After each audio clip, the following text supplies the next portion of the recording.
आइए सुनिए, देखिए, समझिए सनातन सत्य। जैसी दृष्टि वैसी सृष्टि, दृष्टि विज्ञान। कुदरत, कुदरती रचना एवं कुदरत के कानून से शाश्वत सुख की प्राप्ति। जोधपुर के परम पूज्य महात्मा उपासक प्रोफेसर डॉक्टर सोहन राज तातेड़ के निर्देशन में सनातन सत्य। जैसी दृष्टि वैसी सृष्टि, दृष्टि विज्ञान।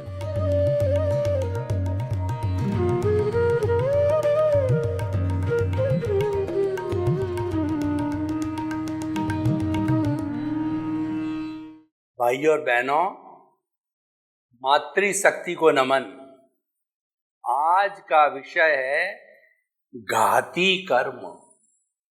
देखिए, सबसे पहले हमें समझना है कि कर्म किसे कहते हैं।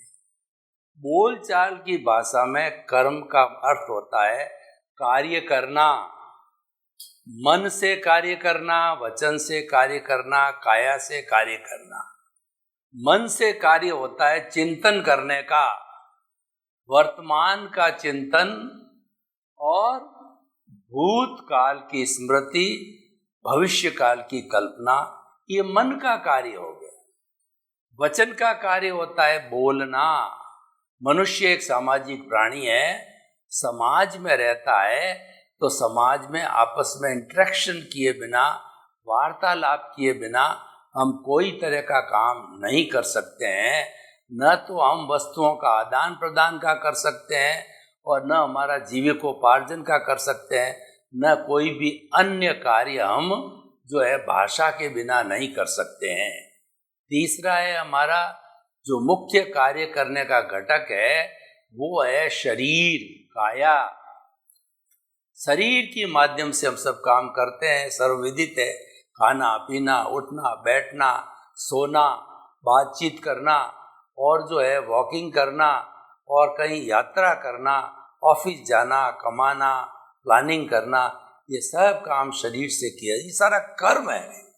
लेकिन हम जिस कर्म की बात कर रहे हैं वह एक ऐसा जो है वो अमूर्त रूप में ही है कि वो न तो हमारी आंखों से दिखाई देता है और न किसी दूरबीन से दिखाई देता है। वह कर्म कहलाता है। जैन दर्शन की भाषा के अंदर उसको कर्म कहते हैं। और वह कर्म जो है इतना सूक्ष्म होता है कि विज्ञान उसको मासलेस पार्टिकल कहता है। यानी चतुस्पर्शी जो पुद्गल हैं उनकी कोई मास नहीं होती है। चतुस्पर्श के अंदर वो जो होता है मृदु और शीत, उष्ण, मृदु और कर्कश, ये चार स्पर्श होते हैं, उसको चतुस्पर्शी कहा जाता है। हमारे इस ब्रह्मांड के अंदर अष्ट स्पर्शी और चतुस्पर्शी दोनों तरह के पुद्गल, मैटर, एग्रीगेट ये उपलब्ध है, परमाणु। और उनमें से जो अष्ट स्पर्शी होते हैं उनके द्वारा जो मकान बनता है, उनके द्वारा टेबल बनती है। सारा जो आज हम इस संसार के अंदर निर्जीव वस्तुओं को देखते हैं, वो सारी निर्जीव वस्तुएं जो है वह अष्टस्पर्शी पुद्गलों के द्वारा बनती है। चतुस्पर्शी पुद्गलों से जो है हमारी ये कर्म बनते हैं और एक एक कर्म का जो हिसाब होता है। और कर्म जब बंधन होता है, बंधन कैसे होता है कि मन, वचन, काया जो है ये क्रिया करके और इस पुद्गल, इन पुद्गलों को, चतुस्पर्शी को खींच के टान के लाती है। और भीतर जो हमारा कषाय भरा पड़ा है वो जिस तरीके का भाव करता है उसके अनुसार ही कर्म बंधन होता है। वो चार भागों के अंदर बढ़ जाता है। उसी समय कर्म बंधन के समय चार भाग हो जाते हैं: प्रकृति, स्थिति, प्रदेश और अनुभाग। प्रकृति का अर्थ होता है कि मूल कर्मों की 8 प्रकृतियां, ज्ञानावर्णीय, दर्शनावर्णीय, वेदनीय, मोहनीय, आयुष्य, नाम, गोत्र, अंतराय।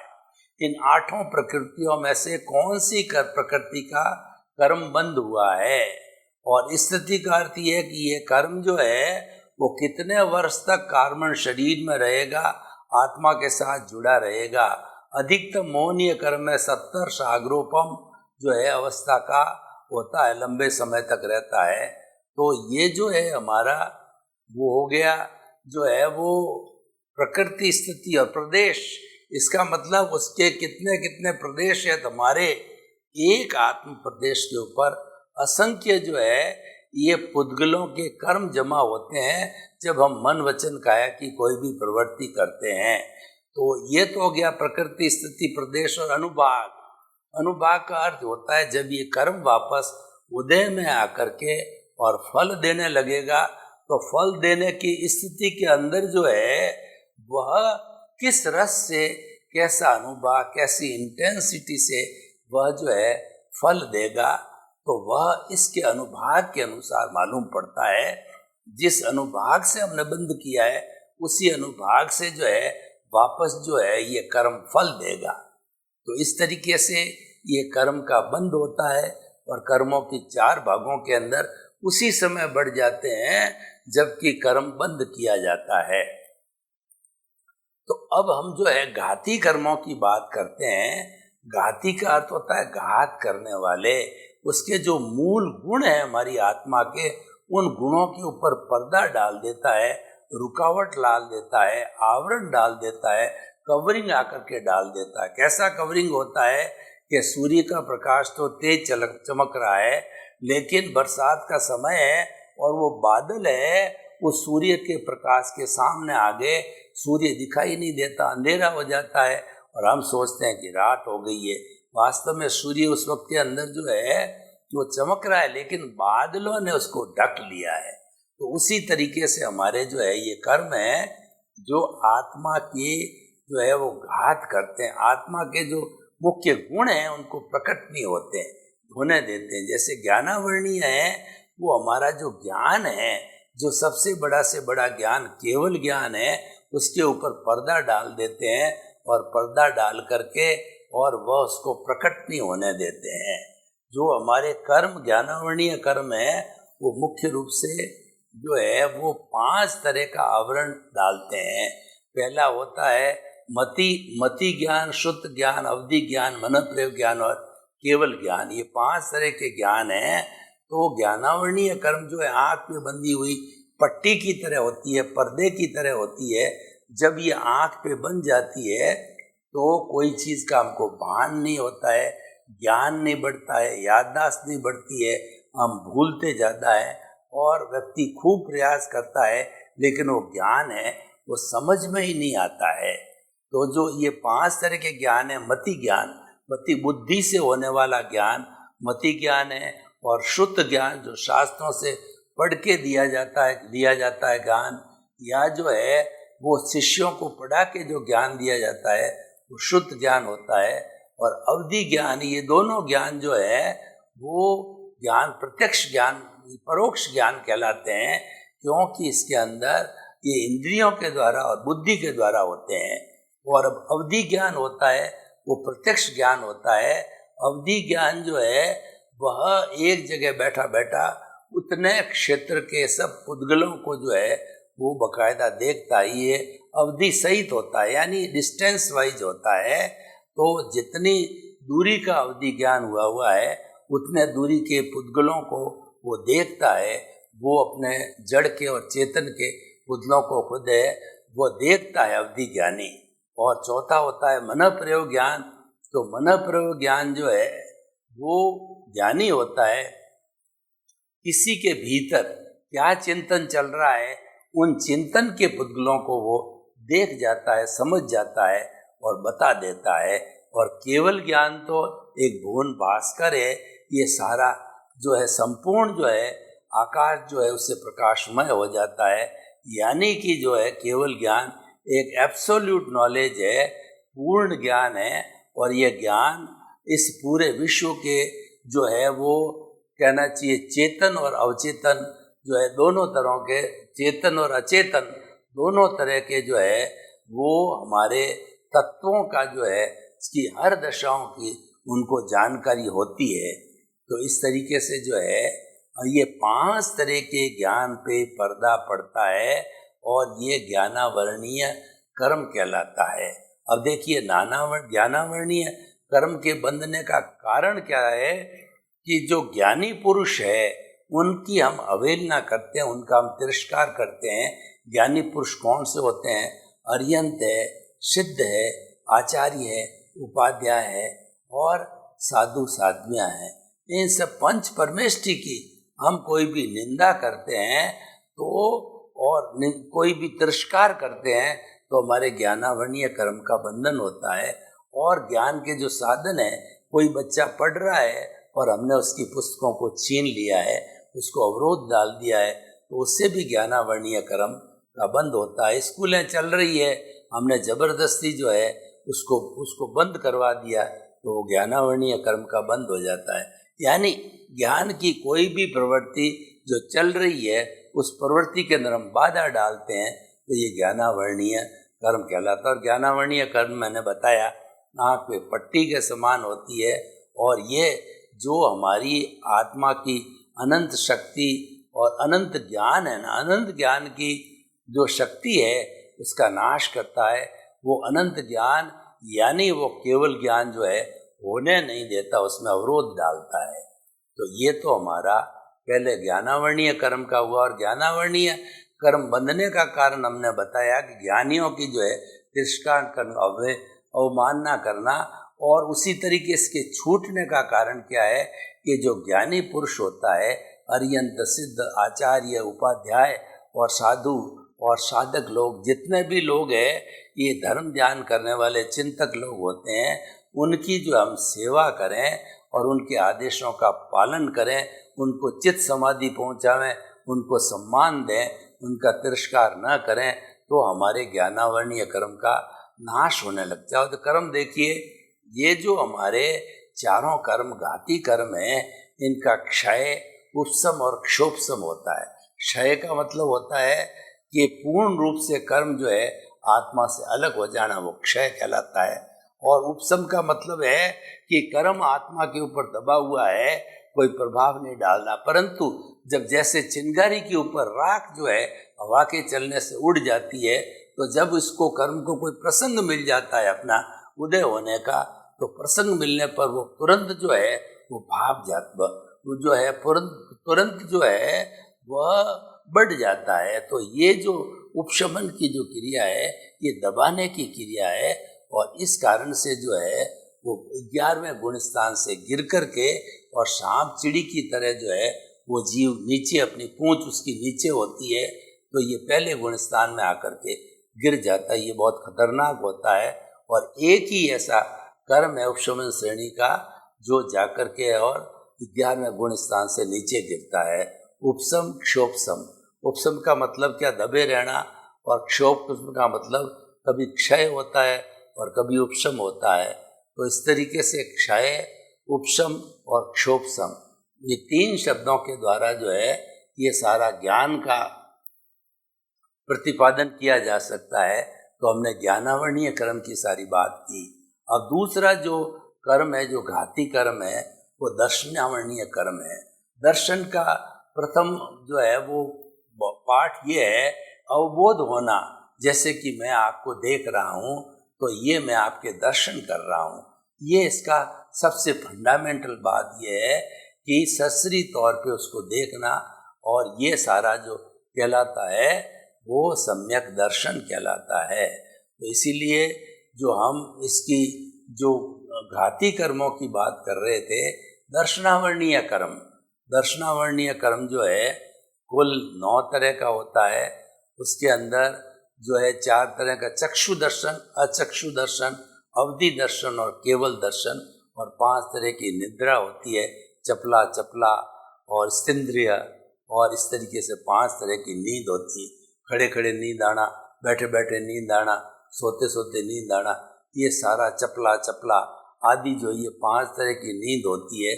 तो दर्शनावरणीय कुल 9 प्रकार का होता है। और दर्शनावरणीय कर्म जो है वो पुजारी के समान होता है। भगवान का मंदिर होता है और उसके अंदर समयबद्धता देखो या कोई भी कारण देखो, तो वह क्या है कि पर्दा लगा देता है भगवान के अब भगवान के दर्शन नहीं हो सकते हैं।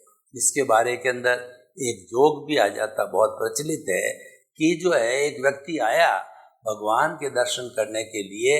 उन्होंने पुजारी जी से बहुत अनुनय विनय किया है कि मैं दूर से आया हूँ, मुझे प्रभु के दर्शन, विष्णु भगवान के दर्शन कराओ। तो वो दर्शन नहीं कराता है। इतनी देर में थोड़ी के अंदर वेल अप टू डेट एक व्यक्ति आता है और उस व्यक्ति ने 100 रुपये का नोट पुजारी जी को पकड़ाया। तो पुजारी जी ने जल्दी से जो है वो कर्टेन था उसको हटा दिया और उसको भगवान के दर्शन कराए। तो व्यक्ति जो देख रहा था, पहला व्यक्ति जिसको कि मना किया गया, उसने कहा भाई तुमने किस तरीके से ये दूसरे व्यक्ति को जो दर्शन कराए। उन्होंने कहा है कि ये दरवाजा पट मैंने नहीं खोला, ये लक्ष्मी जी ने खोला है। यानी विष्णु भगवान की जो पत्नी और आपने मुझे नोट दिया है वह भी जो है वो लक्ष्मी है और वो भी लक्ष्मी है। इस लक्ष्मी ने उस लक्ष्मी का पट खोला। ये जोग रूप में है।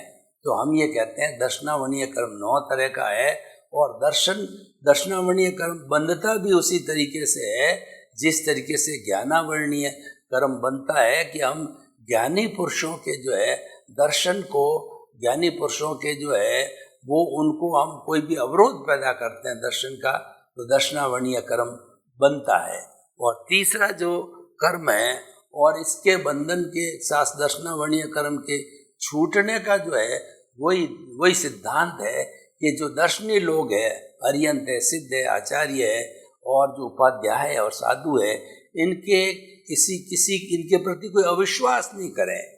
और इनके जो है कोई भी दर्शन करना चाहता है, कोई विश्वास करना चाहता है, तो उनके विश्वास को है हम डिगाए नहीं, क्योंकि किसी के विश्वास को डिगाना है उससे भी दर्शनावरणीय कर्म का बंध होता है। और ये 5 तरह की नींद होती है, वह भी दर्शनावरणीय कर्म का उपयोग, हम जो नींद लेते हैं नॉर्मल रूटीन के अंदर, वह भी दर्शनावरणीय कर्म की वजह से होती है। तो ये आत्मा की घात करने वाले 2 कर्म हो गए, ज्ञानावरणीय, दर्शनावरणीय। और तीसरा है मोहनीय कर्म।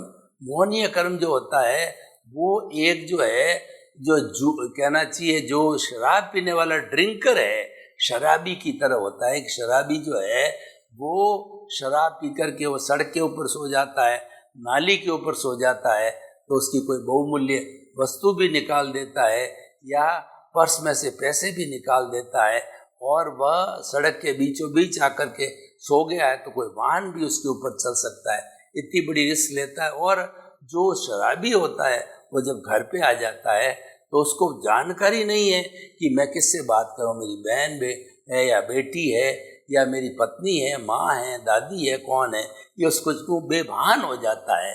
तो जो मोहनीय कर्म वाला व्यक्ति है वह अटैचमेंट के अंदर चला जाता है। मेरा घर, मेरा परिवार, मेरा धन, मेरा दौलत, मेरे संबंध, मेरी सत्ता और मेरा सारे साधन, ये सब है उसके अंदर ही लिप्त हो जाता है। Eat drink and B Mary के अंदर लिप्त हो जाता है, स्वार्थ की चेतना में चला जाता है और वो चिंतन करता है कि मैंने पिया, मेरे बैल ने पिया, हुआ डहे तो डहे। तो इस तरीके का जो है वह स्वार्थी हो जाता है, सेल्फ सेंटर्ड हो जाता है। तो इस तरीके से ये व्यक्ति सेल्फ सेंटर्ड जो है वो हो जाते हैं। तो हम घाती कर्मों की बात कर रहे थे। ज्ञानावरणीय, दर्शनावरणीय, मोहनीय कर्म जो है सब कर्मों का राजा होता है, सेनापति होता है। अगर मोहनीय कर्म को हमने 12वें गुणस्थान के अंदर जीत लिया तो वीतराग होते हैं। वीतराग का अर्थ होता है कि संपूर्ण रूप से राग को वित कर दिया, यानी राग को संपूर्ण रूप से खत्म कर दिया, वो वीतराग कहलाता है। ये प्योरिटी की अवस्था होती है। कोई भी जीव जब वीतराग जो बनने के लिए 13वें गुणस्थान पे आ जाता तो निश्चित तौर पे वो उसी जन्म के अंदर मुक्ति जाएगा। वह जो है वो वहाँ से अंतर्मुहूर्त के अंदर केवल ज्ञानी बन करके और वो आगे से जो है वो वहाँ से वो मुक्ति की ओर जाने लग जाता है। तो इस तरीके से हम ये कहना चाहते हैं कि हमारा ज्ञानावरणीय, दर्शनावरणीय कर्म का वो बंध जो होता है वो दर्शनी को तिरस्कार करने से होता है।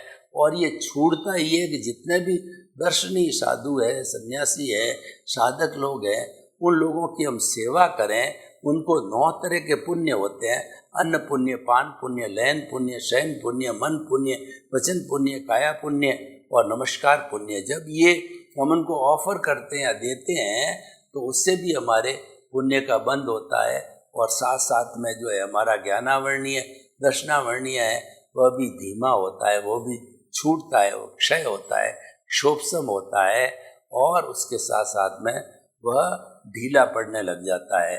तो ज्ञानावर्णीय दर्शनावर्णीय मोहनीय ये, और दूसरा अंतराय कर्म। अंतराय का मतलब होता है कि बाधा डालना। तो अंतराय 5 तरह की होती है, दान, लाभ, भोग, उपभोग और वीर्य।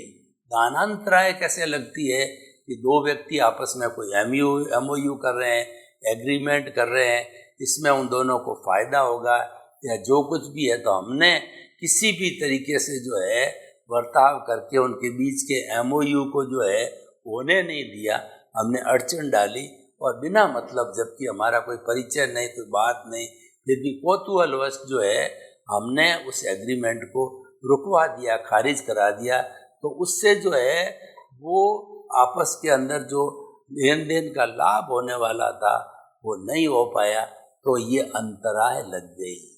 तो ऐसे अंतराय हमको लगती रहती है। तो हमें जो ये 5 तरह की अंतराय है ये लगती है।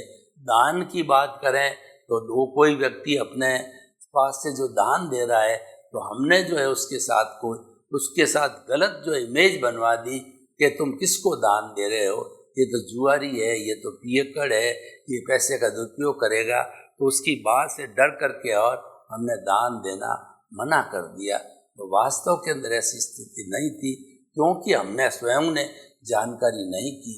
तो अब ये हम बताना चाहते हैं कि दान, लाभ, भोग, उपभोग और वीर्य।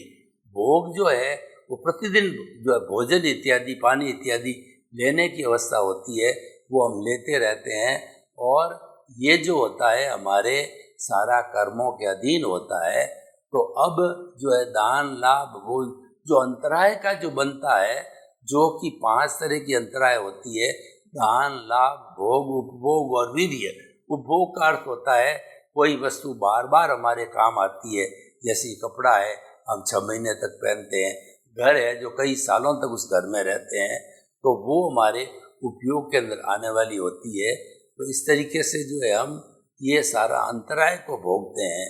तो हमें जो है वो अंतराय कर्म का अर्थ हुआ कि ये ज्ञानावर्णीय दर्शनावर्णीय मोहनीय जब अपने आप सुंदर तरीके से जो है वो एंटीडोज के साथ में काम करने लग जाते हैं, यानी कि ज्ञान का आवरण खत्म होना, दर्शन का आवरण खत्म होना, और जो है जिसको कि हमने जो है वो हमने उसको जो तैयार किया वो सारे इस रास्ते से सारा हमको जानकारी मिल जाती है। तो भाइयों और बहनों, हम आपको बताना चाहते हैं कि जो ये हमारा जो सामाजिक जो दायरा है, उस दायरे के अंदर ये घाती कर्म जो है बहुत सुंदर तरीके से प्रस्तुत किए जा सकते हैं, क्योंकि हमारा जितना भी संबंध है शरीर का वो इन 4 बातों से ही है।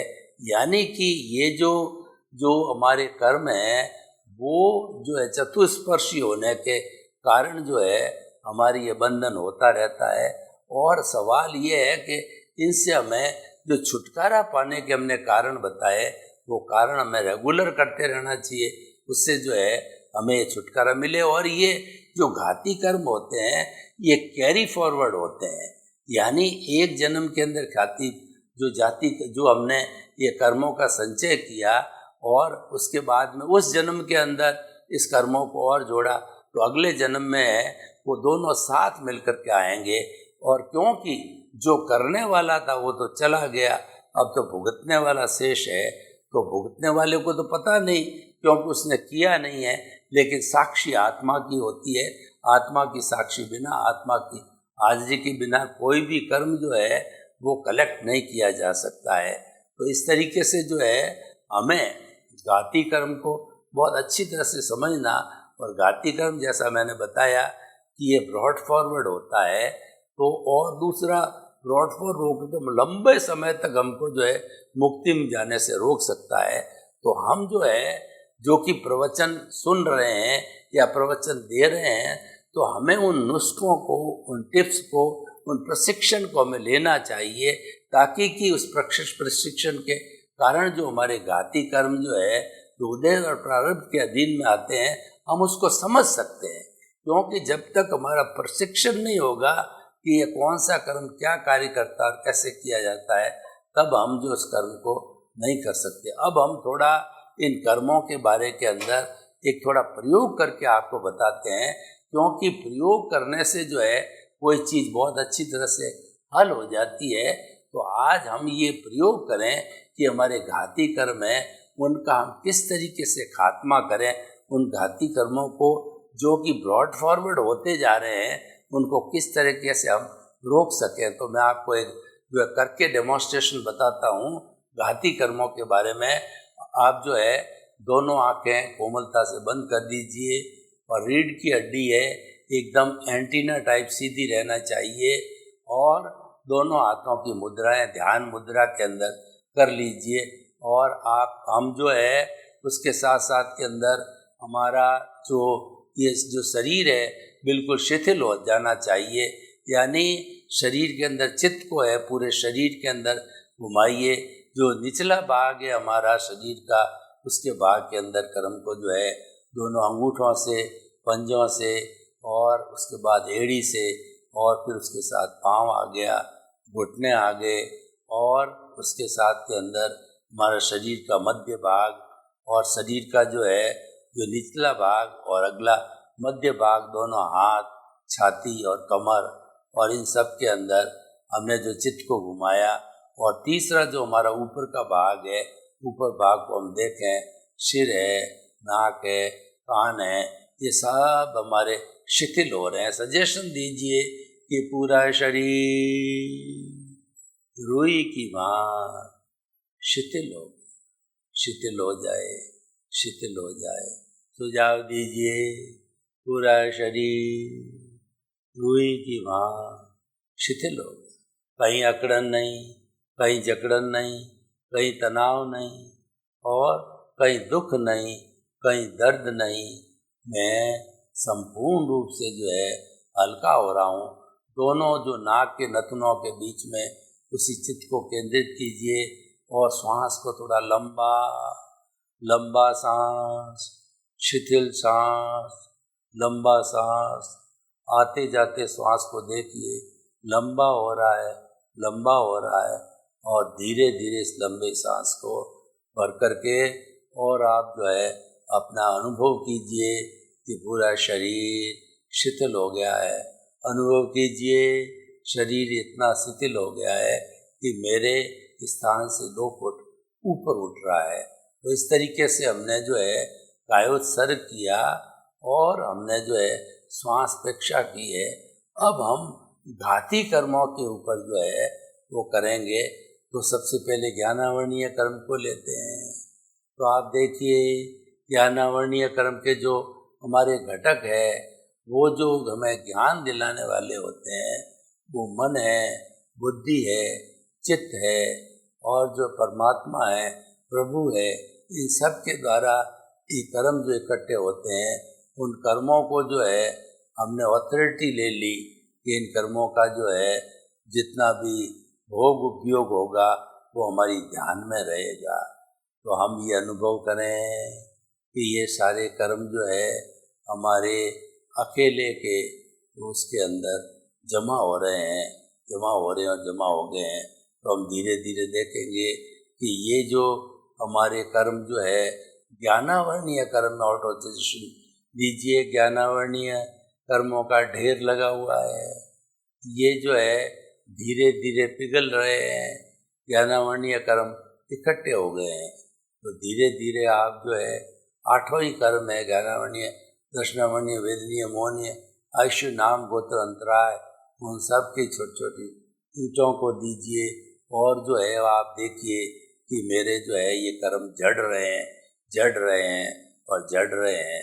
तो इस तरीके से हमने ज्ञानावर्णीय कर्म को जड़ते हुए देखा, और हमने मालूम किया कि हमारा ज्ञान जो है स्नायु तेज हो रहे हैं, मुझे हर चीज़ जल्दी याद होती जा रही है, मेरा ज्ञान बढ़ रहा है, आत्मा बढ़ रही है। अरंता मंगलम सिद्धा मंगलम सर्वे भवन्तु सुखिनः सर्वे सन्तु निरामया। लोक के सब जीवों को सुख मिले, शांति मिले, आनंद मिले, प्रेम मिले और शांतिपूर्ण से अस्तित्व के साथ हम सभी वसुधैव कुटुंबकम के माध्यम से भाई भाई में रूप में रह करके एक दूसरे के दुख दर्द में काम आए, एक दूसरे की सेवा करें। आप सभी के प्रति मंगल।